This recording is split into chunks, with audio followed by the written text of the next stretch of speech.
Okay, so good morning, everybody. Let's start this ARENAS seminar in an online format. It's a pleasure to have here for this seminar that is organized together with CEDID, Center of Research on Democracy and Dictatorship of the Autonomous University of Barcelona, Nicolás Emmanuel Olivares. That is a good friend and is an amazing researcher and teacher coming from Argentina. He's a researcher, Emmanuel, of the CONICET, the most important institution of research of Argentina, and is nowadays doing a postdoctoral research fellow in Girona University in Spain.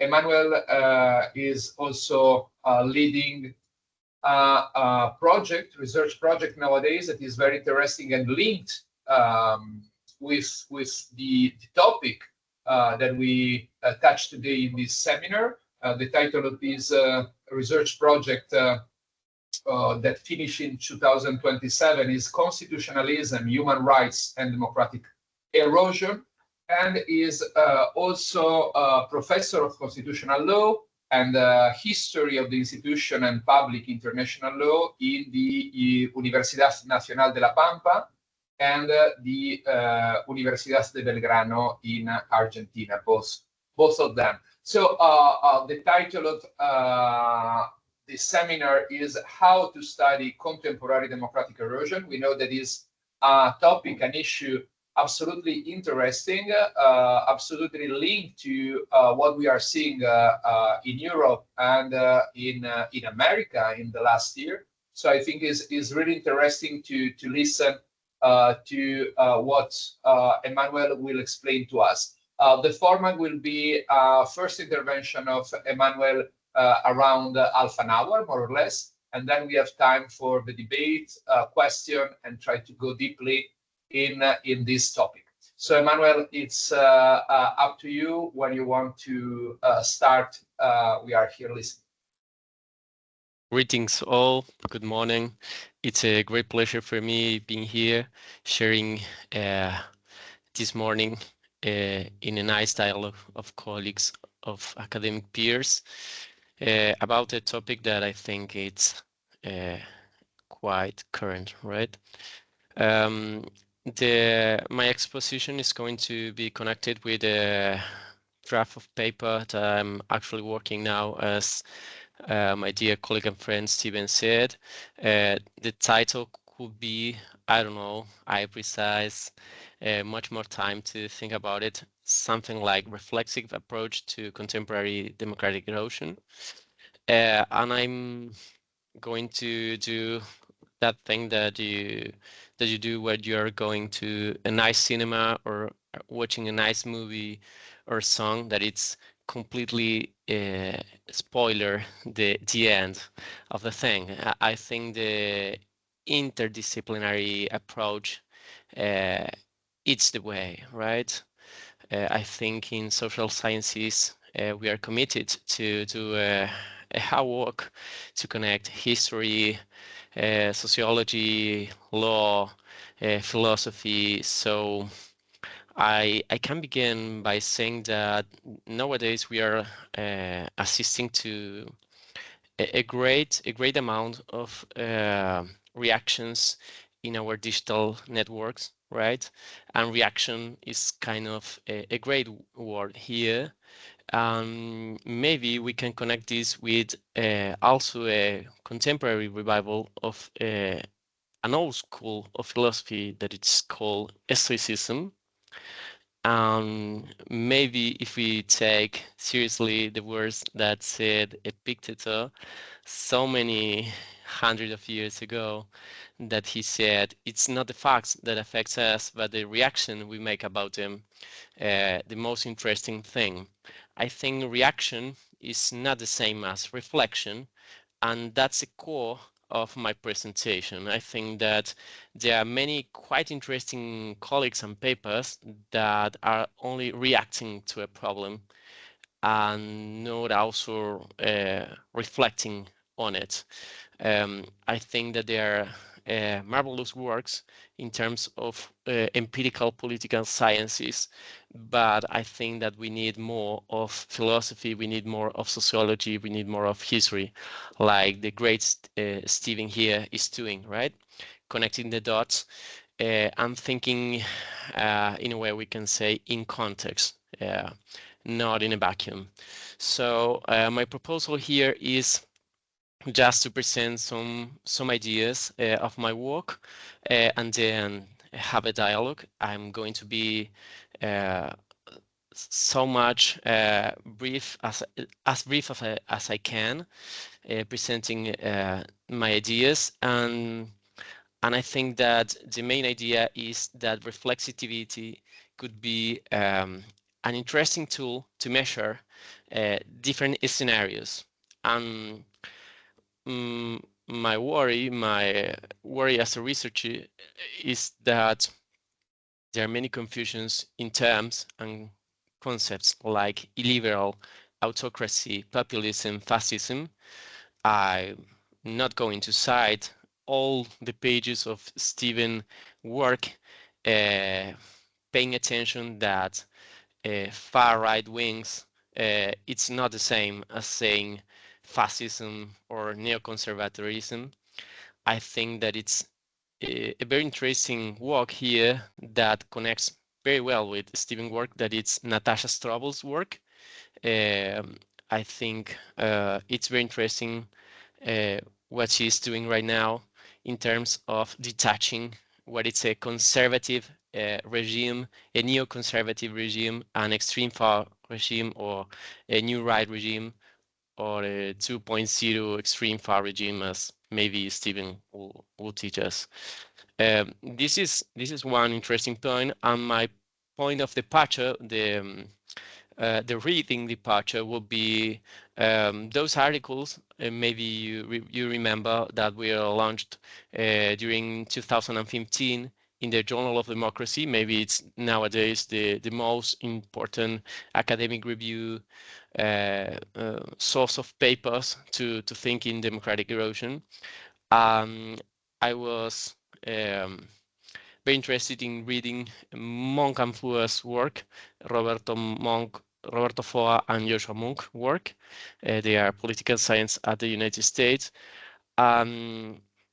And it's very interesting to see in their works that they are doing just empirical political science, and they are choosing defining democracy by connecting the dots with the concept of Robert Dahl's polyarchy concept.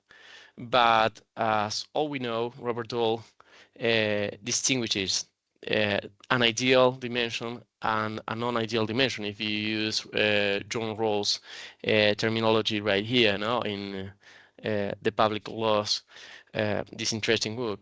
The thing is that democracy is not the same as a polyarchy. A polyarchy is connected with an actual regime, a real thing, and democracy, it's like a spirit, an objective, an ideal thought that we have.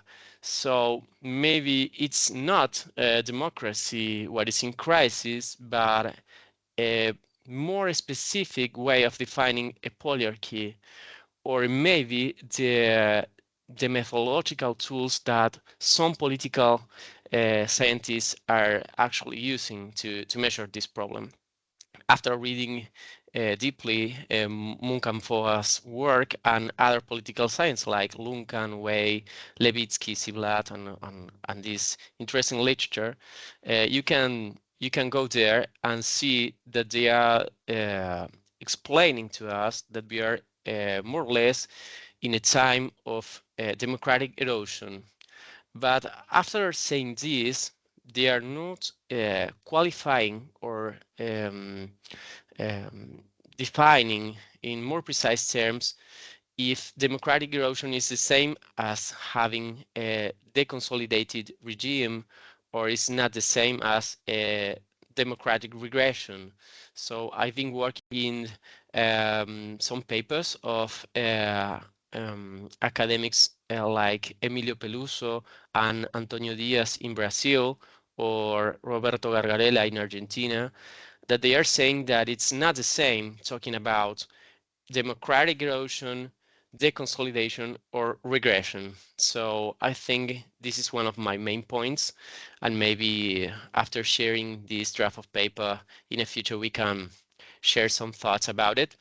But I think the most interesting thing here is sharing thoughts between historians, sociologists, uh, lawmakers, and philosophers to think this intersubject thing. I think democratic erosion is quite a complex thing, and maybe we can interpret better what is happening right now if we think together with them and not departing these dimensions, right? So my proposal here is uh, uh, explicitating three kind of hypotheses. The first hypothesis is in order to really understand what is going on with democracies right now, we must say yes or no to the pluralistic perspective on democracy. Are we continuing analyzing Robert Dahl's work, or are we going to analyze, scrutinize other normative perspectives on democracy, like discursive perspective, I don't know, uh, also deliberate democracy perspectives, and Republican perspectives on democracy. I think there are so many ways defining democracy, and I really actually don't understand. We are obsessed with defining democracy just in terms of an electoral democracy. It's kind of hard for a political philosopher to read every paper in political science saying democracy is elections, public opinion, some kind of individual freedoms, and that's just all, folks. I think democracy is quite more than that, and it's not my humble opinion. It's the opinion of the last 50 years for so many thinkers, that I think the most humble way is to pay attention to just not political and empirical political scientists, but also to sociologists, discourse analysis, and historians. So when you take Stephen's work, when you take Natasha Strobel's work, you find that it's in the very core of their proposal a conceptual preoccupation, but not in a semantic way, not in terms of establishing a new grammar, but in a more political way. Stephen explicitly says, in order to understand our reality, we must be able to define it. So defining a thing, it's kind of a psychological status. Quite interesting thing. The ability to put a name on a thing, it's quite a work. It's a huge work. So I think that social analysts, we must connect the dots in this sense. So maybe the most interesting thing to say is to pay much more attention on the normative definition of our term democracy. And I think that if we continue confusing the terms, as Stephen says, confusing fascism with neoconservatism, with new expressions of these rights movements, we are in the wrong way. But also, if you have a great confusion in detecting different scenarios, right? I think that maybe we are witnessing three different scenarios. For me, democratic erosion, democratic deconsolidation, and democratic regression are three different things. And maybe this could be the thing that it's properly said in my draft of paper, and the rest is just a dialogue with very interesting colleagues.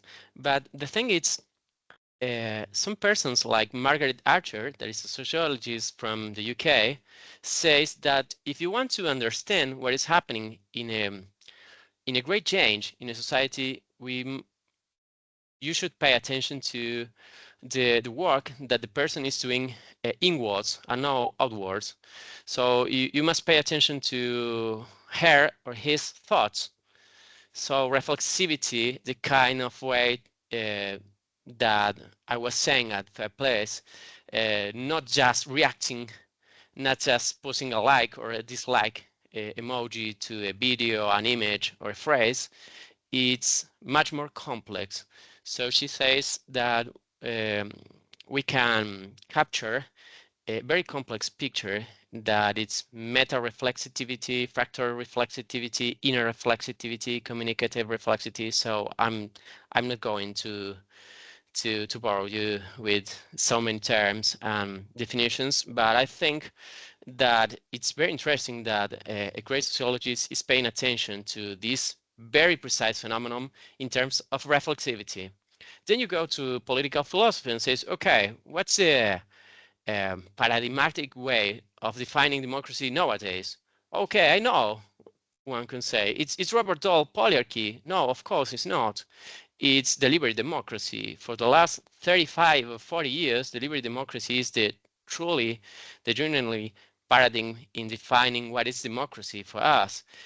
Every kind of author in political science or social sciences that wants to say one thing to democracy today must say something about argumentation, dialogue, or deliberation. So here's the thing: deliberate democracy is the really new paradigm in thinking the term of democracy. So why are we going to do the maths connecting with Robert Dahl's polyarchy if we are having a new conceptual technology? So my proposal is, how about think about democratic erosion, democratic deconsolidation, and democratic regression from the reflexive deliberate perspective. So that's my proposal in a line.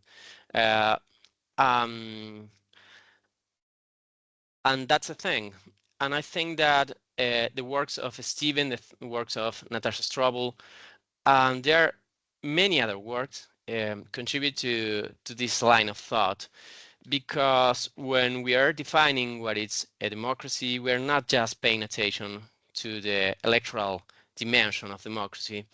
Maybe you are listening here my methodological tools coming from conceptual political history, from Quen Skinner, Reinhard Forster, also from Pierre Ossambachon.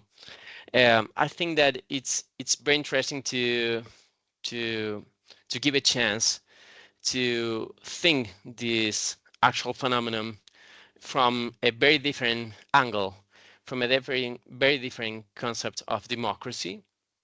And why not thinking this whole thing from the actual paradigm of what is a democracy, the concept of democracy. I'm not saying a polyarchy, yeah.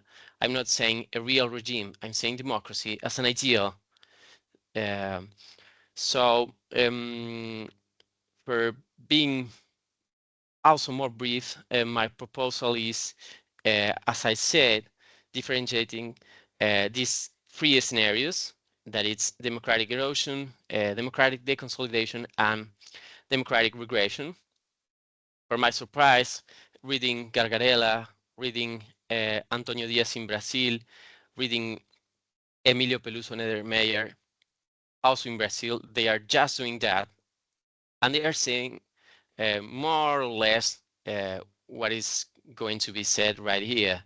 If you have a public opinion that it's truly contaminated with some new rights ideas, some corrosive perspective about what politics is, maybe you are in a democratic erosion scenario, but you're not in a scenario where laws or a constitution is passed by these arguments.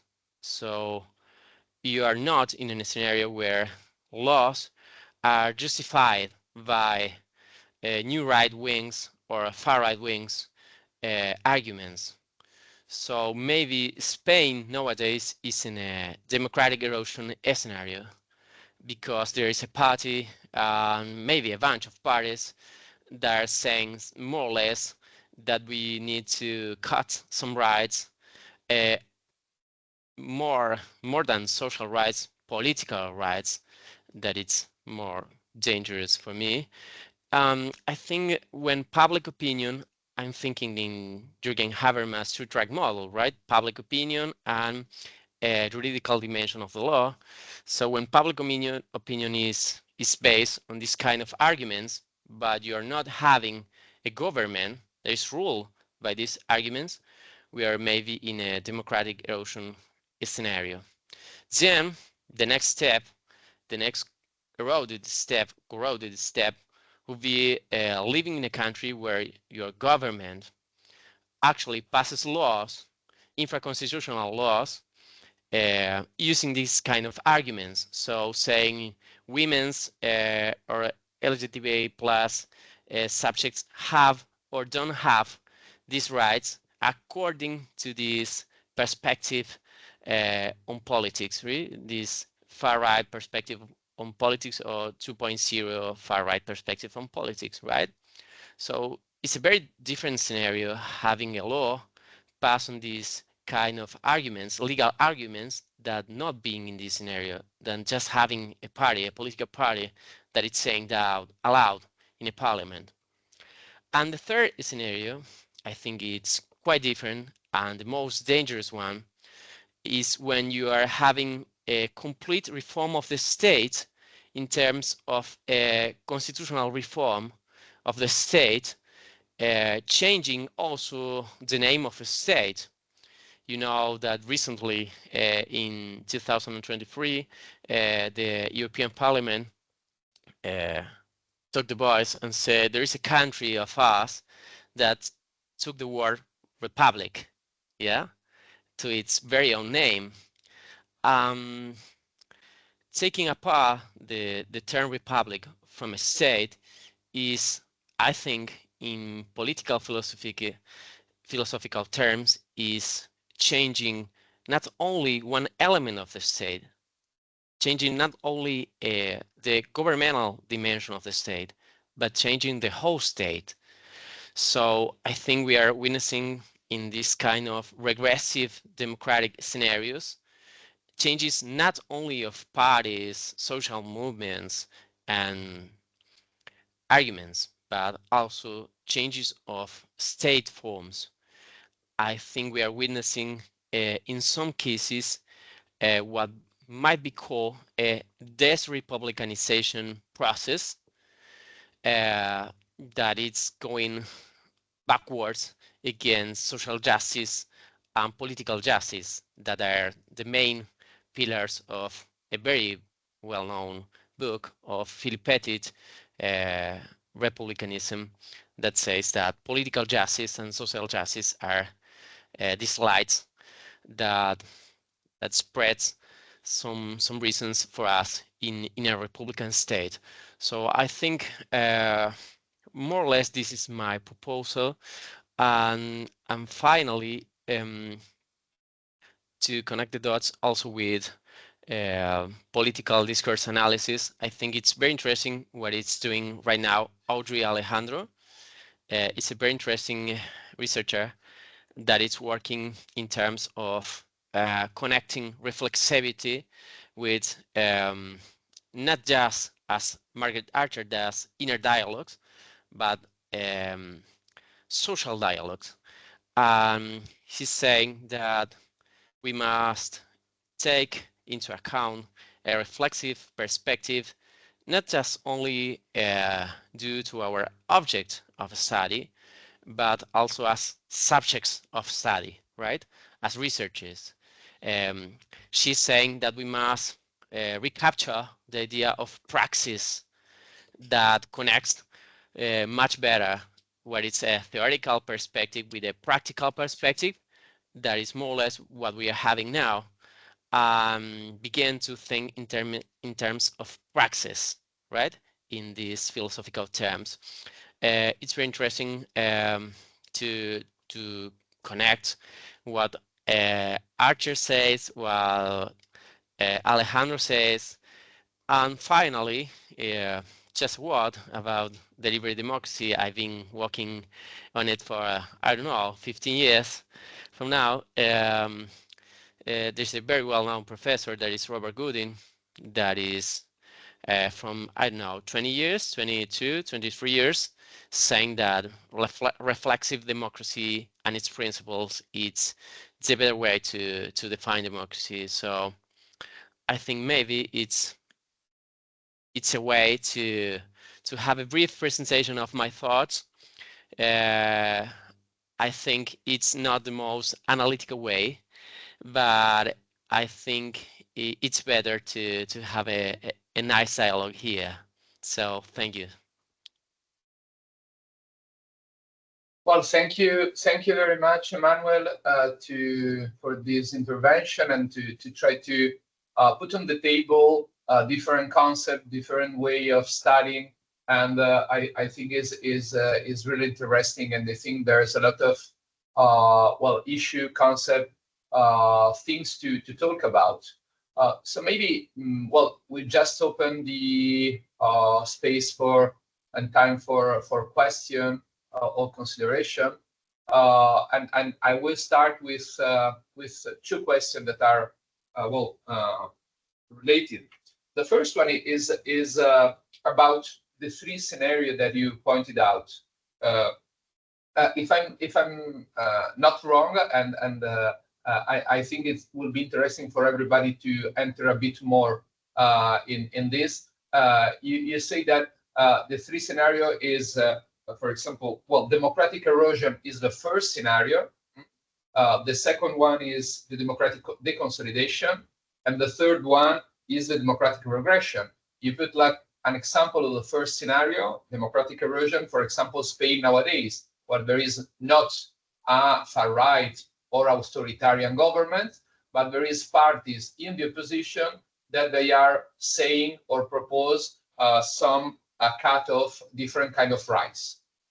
The democratic deconsolidation is with a government, well, a party or more party, a coalition in the government that start to apply these cuts or applying laws. And so we are in democratic deconsolidation. I think here maybe because you put the example of Spain in the first case, the second one could be US, if I'm not wrong, no? And the third case so is democratic regression with a government that is changing the constitution, also changing the name of the country. So it's Hungary, I imagine, no? So this is the third scenario.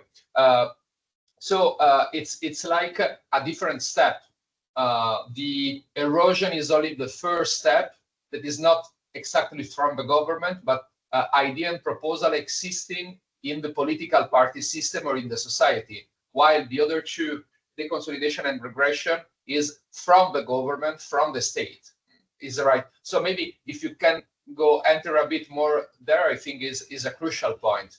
And the second question that is more related to the concept of democracy, I know that we cannot create a new European project, or not only European, to study what is democracy. And I think we need maybe 50 years to find an answer where we can agree. But apart of that, I think here, talking also maybe more to democratic erosion. So this first scenario, this first step is important, to going back to a concept coined by a British political scientist, Colin Crouch, 20 years ago, that is post-democracy. Because here I think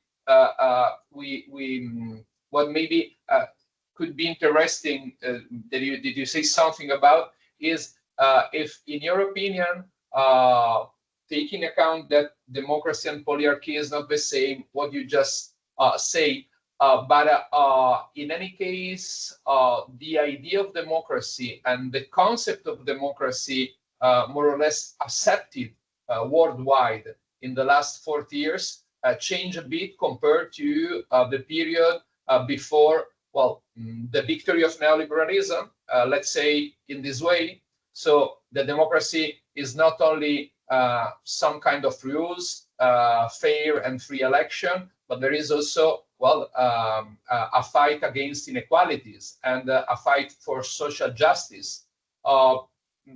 Finally, the concept of post-democracy explain in some way this point, because democratic country where big enterprise have a lot of power and the social inequalities grown continuously. No, so I don't know if you agree from that. If you think that the concept of post-democracy could be interesting, and how neoliberalism could be interesting in your research to understanding also how can we study and how can we understand this erosion first, but also finally the consolidation of regression.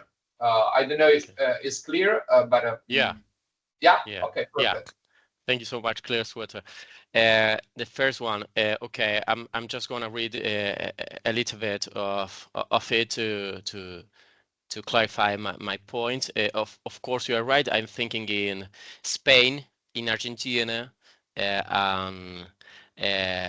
United States, and then in Hungary, and maybe in Poland. I don't know, but in Hungary, I'm thinking the scenarios go just like that. Firstly, when the political discourses of citizens show a certain increasing deterioration of the image that the democratic regime has, we can detect a possible scenario of democratic erosion.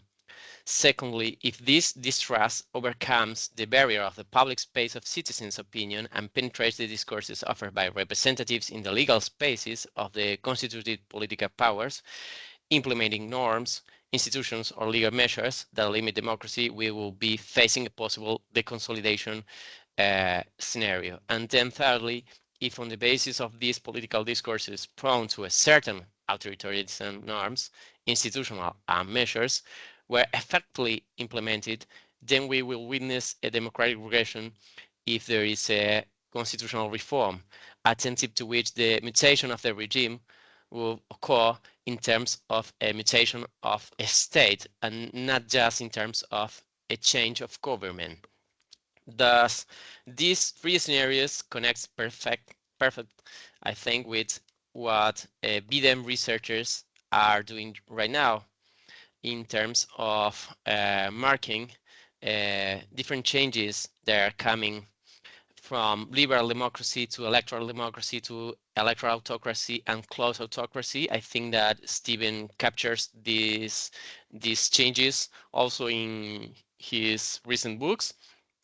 And it's very interesting that we are having this track system to identify different regimes, that we are not having this technology, this conceptual technology 10 years ago. So we are now having, I think I'm pretty sure we are having a better technology to identify these different forms, as we were in the 90s, identify different scenarios for transitions to democracy, or if there is a scenario in where democracy is consolidated or no. But here's the thing: when you connect these different literatures, democracy's transitions, democracy's consolidation, and deconsolidation, in the third wheel, in the third dimension, many authors they pretend to completely differentiate their methodology forms from those years ago. And it's not true, because they are using the same concept of polyarchy of Robert Dawes, and they are doing a very bad reading of Robert Dawes. Robert Dawes never said democracy is polyarchy. Robert Dawes says there's a polyarchy and there's democracy. If you want an idea, just pray for democracy. If you want to win this war, make things happen, you are in a polyarchy. Much more or less is Robert Dawes' differentiated picture that combines perfectly with John Rawls' perfecting in a theory of justice of having a normative dimension and a non-ideal normative dimension. So it's more or less the standard of the late 70s. And it's also the point that you, Steven, are marking in the changes from the Italian literature to signing the word liberal, liberalian, libertarian, etc. Adjectives to democracy. So the nowadays changes, you are dating this in the last 70s in some of your works.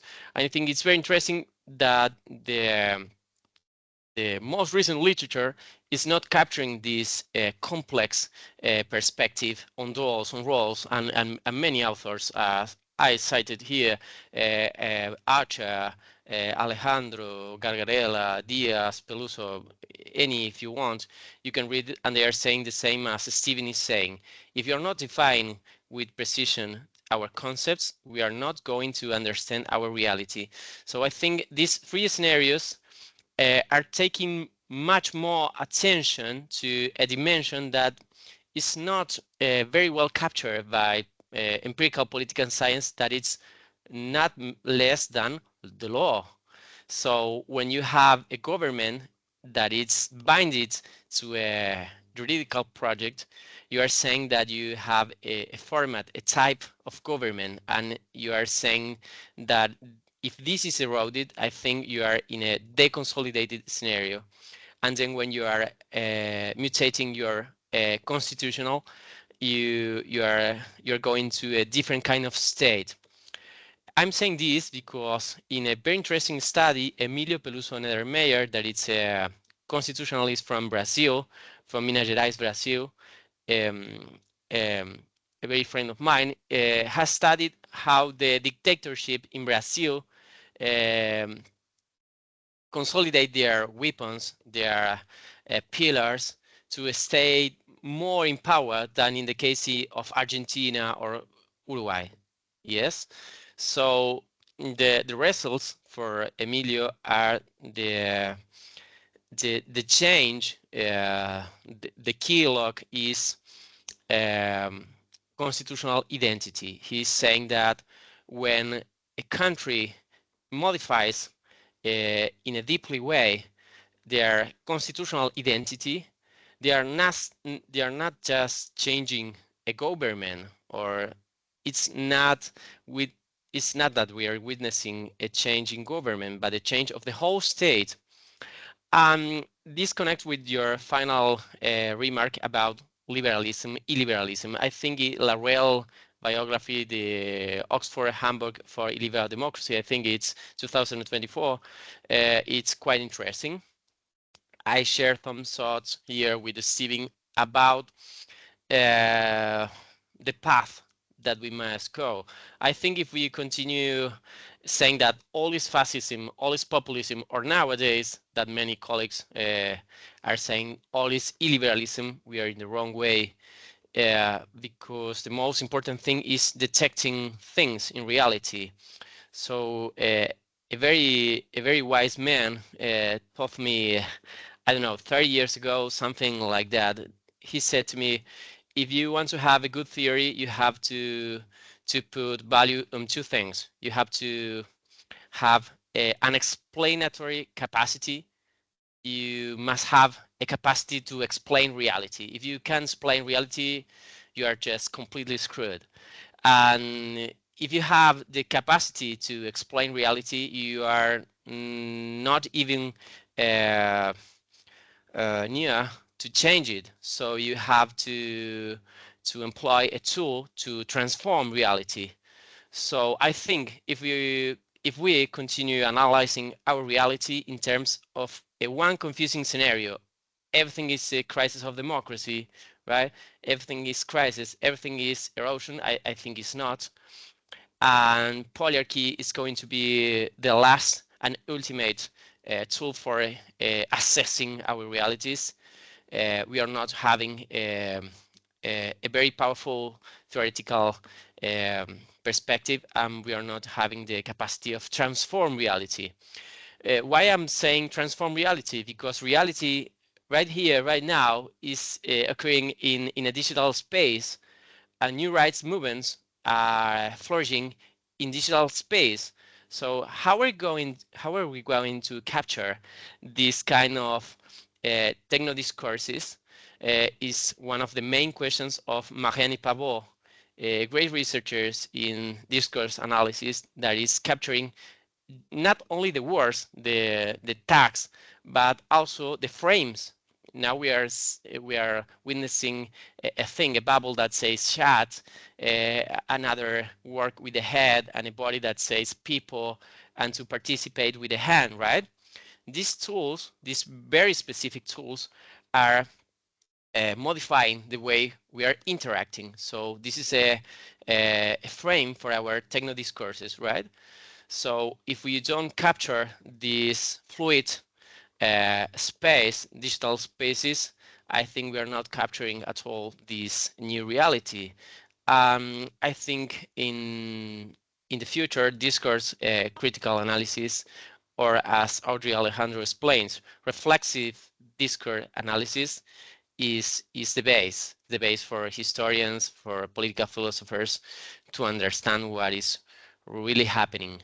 Why far right movement is getting more votes using these digital tools than, I don't know, a typical welfare party or a typical social justice party, as we can say in South America. I think it's very interesting what you're saying in your books, and these mermaids that are singing the word fascism, populism, illiberalism doesn't attract me at all. I think that we must be kept as Ulysses did and be attached to the muscle, because these words maybe offer us much more little than we expect, and the scenarios are much more complex. And finally, to properly respond to your questions, I think that the last, I don't know if you know it, if you read it, it's not for being Argentina, it's not that, but Guillermo O'Donnell, I don't know if you ever read a book of Juan Lins, Arturo Valenzuela, or Guillermo O'Donnell book. These kind of guys, at the end of the very great career, they were employing, I don't know, 50 years to reread their own papers and say, oh my gosh, we are so bad, we are doing so bad these things, this this this path, this science in a track that completely determines the passes that we can do.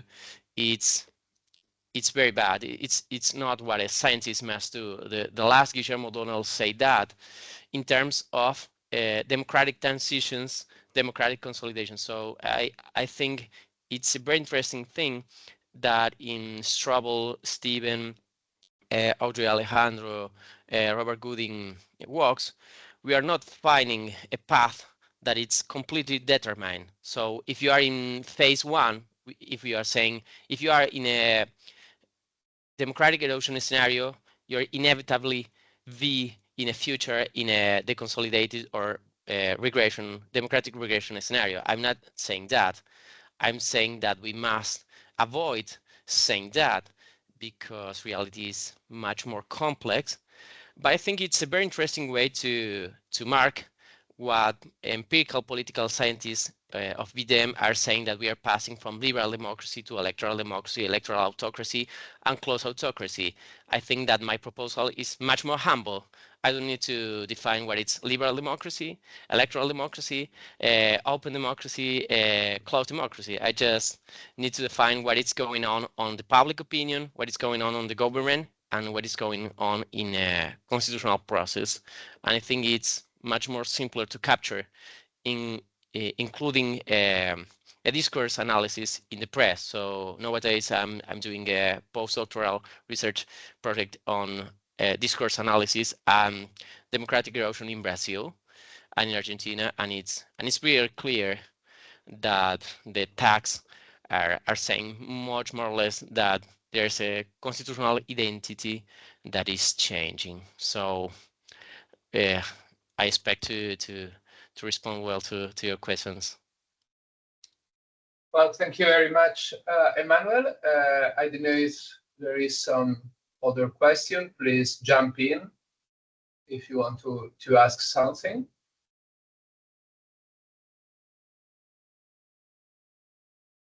If I may. So thank you, very interesting seminar. And I wanted to ask a really straightforward question. Maybe you've already explained it, but I would like to delve a little bit more on it.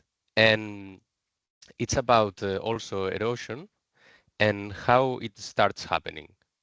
So what leads to the first steps of erosion? It's social, political, specific context, is because of extremist narratives maybe that help also start eroding, a combination. So if you could maybe develop a little bit more about that. Okay, thank you so much, Sergi. I think that in my proposal, erosion comes with a juridical dimension. I think that erosion comes when you are on your mood to say something quite inappropriate to another person in the parliament, and in the next day nothing happened, right? And in the next day you are having a party, a political party that is saying, oh, Sergi is right, everything that Sergi says must be in the constitution. So I think that freedom of speech is one of the keystones here. And it's very clear the case that this starts to mutate to other more complex things. So picture this: in the 1920s of the 2023 December in Argentina, we are about to start a new political process, right? And then in that moment, they're just sayings at the press, words, expressions, political expressions in an arena, in social networks. Then there will start to be official government communications that they are using more or less this kind of expressions, departing from the same kind of grammar. Nowadays, we are having laws passed by juridical exposition of motives, of reasons, based on this same kind of semantics and grammar. So the next step will be, of course, proposing a change in a fundamental law, and in all the cases that are documented, like Brazil, Hungary, United States, the first step of the final step is putting your eyes on judicial power. So when you are having so many lawfare cases, this could be also the beginning of the end. Saying that, for Antonio Diaz in Brazil, he was saying this in 2016. So after the situation that Dilma Rousseff lived in Brazil, he said that when you're having a democratic deconsolidation, what you are having is much more or less public opinion mixed up with some kind of institutional measures. It's not the same, say, institutional measures that passing a law, and passing a law or reforming the constitution is much more dangerous. He was saying that, not expecting to change anything. And if you want to express an hypothesis of why Brazil turned or returned, or is, as many colleagues, very renowned colleagues in Brazil saying, they are living a transition, a new transition to a new kind of democracy from the last government. You can say that because the Supreme in Brazil changed their opinion about the political process that was going on. The Supreme took part and posed some obstacles to public political opinions and some words that affect different kind of groups in Brazil. So I think if you are liking or not, judicial powers are part of the keystones of this kind of process. Also, I think that when you are tracing a line, so I'm going to repeat what Bidem scholar said, no? Liberal democracy, then electoral democracy, then electoral autocracy, then you have a close autocracy, right? But I always think, what about the zero phase before a liberal democracy? Are we truly living in a liberal democracy? And I think the book published recently and republished recently by Stephen is saying no, not at all, or we are not in a complete liberal democracy. I think the way that we are defining liberalism connects with this, but there are many problems here because it's not the same illiberalism that non-liberal governments than popular non-liberal governments, and this is studied from, I don't know, the 80s to now. There are footnotes of many political philosophic work that are saying it's not the same having a popular government that it's not liberal, that having a popular government that is illiberal, or having a liberal government that it's not popular. So this kind of complex classification has been made up, and I think we must connect our recent literature with the 80s, with have been studied in the 80s and the 90s, as Stephen does in terms of history. Stephen doesn't begin their book saying, okay, from 2016 to now, no. He's thinking 30, 40, maybe 50 years ago after saying this is fascism or it's not fascism at all. So why not doing the same thing in terms of liberalism, illiberalism, or populism, right? And then you have many complex scenarios like in South America, because in a paper of mine I've been studied that we have different kind of populism governments, and I think the idea of illiberalism, populism, and fascism, it's more kind of less confusing our possibilities to understand the reality. Is just that, it will be very interesting to say that guilty on them, they are all populist leaders and so on.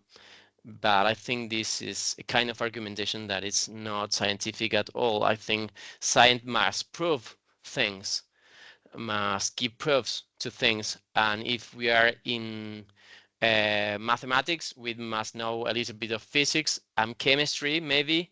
And if we are saying something about history, maybe we must know something of empirical political studies and maybe something of political philosophy. So yes, I think Anna is here. Yeah, only if I may, just before, because it's very Please. related.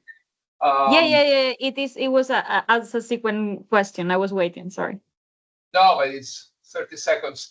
That what you pointed out, Emmanuel, I think the debate that is existing since the 80s about which kind of political system is Israel is very interesting, because there's someone that say Israel, and I'm not talking about the last 2 years, but since the 80s or the 90s or also before, is a liberal democracy. Someone else says that is a liberal system but not democratic. Others say that is an ethnic democracy but not liberal. And so there's different kind. There's an interesting debate about that finally touch the concept and the point that you talked about before. So Anayara, when you want, please. Thank you. Maybe Emmanuel wants to answer to that because or react. No. Thanks to the comment of Steven. It's super interesting. Really, thank you so much. I was wondering several things, particularly on the basis of the first question of Steven about where do we put somehow the starting point, what kind of democracy, and so on. One question is, how does your framework relate to agonistics in general, and pluralism of voices, and you know, the space of conflict for a democratic space, and for its definition itself as a, you know, as a system. Then as well, because we have seen quite many different uses of the word democracy in the last years, corresponding to many very interesting you know, definitions of systems. How, if we were positioning ourselves in other kind of democracies, if your framework could be even towards a positive kind of frame. So, you know, if certain democracies were eroding or deconsolidating or having regression, of that could bring us to certain positive point, because depending on where we put what democracy is and what are the values that we want to include, or the principles that we want to include, you know, even a regression could be an interesting or even a desirable point. And yeah, well, I will leave it there because I would like to hear yours. Yeah. Okay. Thank you so much, and yeah, quite interesting things. You are touching two interesting points of my draft paper. The first one, it gets on pluralism, right? I think the most interesting way to defining, for example, illiberalism, is thinking of a perspective that goes against pluralism. So if we are having to define this kind of perspective, soft ideologies, I don't know, in terms of Laurel, for example, I think that for my part, liberal democracy could be defined in a very negative way, constraining to its denial with certain fundamental political principles. And I think that many normative conceptions of democracy have a consensus with the frame of liberal democracy in terms of on these three things that I'm going to say. In the first place, a pluralist perspective, respecting your opinion in terms of religion, moral, are you going to do with your body or not? So there are many normative conceptions of democracy. They are not liberal at all, but they are sharing this value. Another sharing value is connected with the idea of the principle of the majority. So saying something in terms of democracy is connected not only with voting, but it has to be connected with one person, one vote. And this is going to a phase in where some gurus of the right-wing spheres are saying that we are not needing one person, one vote principle at all. So this is going against the very principle of the majority rule. So this is kind of dangerous. And the third thing is much connected with political regimes. I think that when you're getting with pluralism and you are getting with majority principle, you are also getting with parliamentarism. I think it's not an exception in history that when there are so many critics to parliaments, there are a constant evolution to a more presidential way. See, so I think that hyper-presidentialism has been so much studied, and I think that we are assisting to a presidentialization of the politics from the 90s to here. And I think that this anti-pluralistic perspective is in the core of these new rights expressions. And to say a word about how about having another normative conception of democracy, I would say perfect.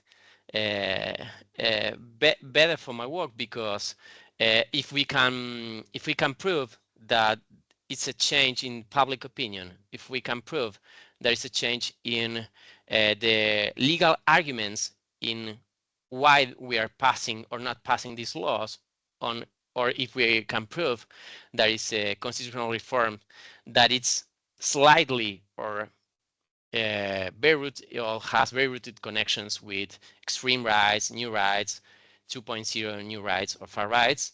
So I have proved my point. I think it's quite better to depart from a reflexive deliberate perspective, because I say something like that in this draft of paper, that we're capturing a argumentative perspective for Laclau and Mouffe, for Dole, for many thinkers, discourse analysis is just like an appendix to the real thing, to the real power. And I don't think what is just going out when a teenager is capturing a phrase and it's putting in a social network, and then this phrase is going to be accepted or rejected for a group, and then it's going to have a movement. Then you're having a very complex discursive scenario that comes from a discursive dimension. So I think that reflexive deliberate democracy is well prepared, not prepared by me, prepared by brilliant persons in the last 40, 50 years. And I don't understand why in the field of history, in the field of sociology, they are taking care these precious works from the last 40 and 50 years, and in the field of political empirical science, they are saying we are departing from these persons and we are coming from zero. This is the proposal of Munch and Foa, having a new paradigm. So this is my criticism to them. I expect to respond to your questions. Thank you. I really wanted to hear your perspective. So yeah, thank you so much. Thank you so much. Well, thank you very much. I think we finished more or less our time. There's a lot of things to talk about. It's a big topic, and unfortunately, I think we will need to talk more about that in the next few years. So will be very interesting to know also the research of Emmanuel. So let's keep in touch. Let's maintain informed about what you are studying and what are the result of your project. And hopefully we have other occasion to meet up in person or online, also in the frame of ARENAS research project. Thank you so much, Steven, and dear colleagues, for your time. Well, thanks to everybody, and keep in touch and see you soon, and have a nice summer. Thank you. Bye-bye. Thank you. See Bye. you. Bye. Thank you. Bye.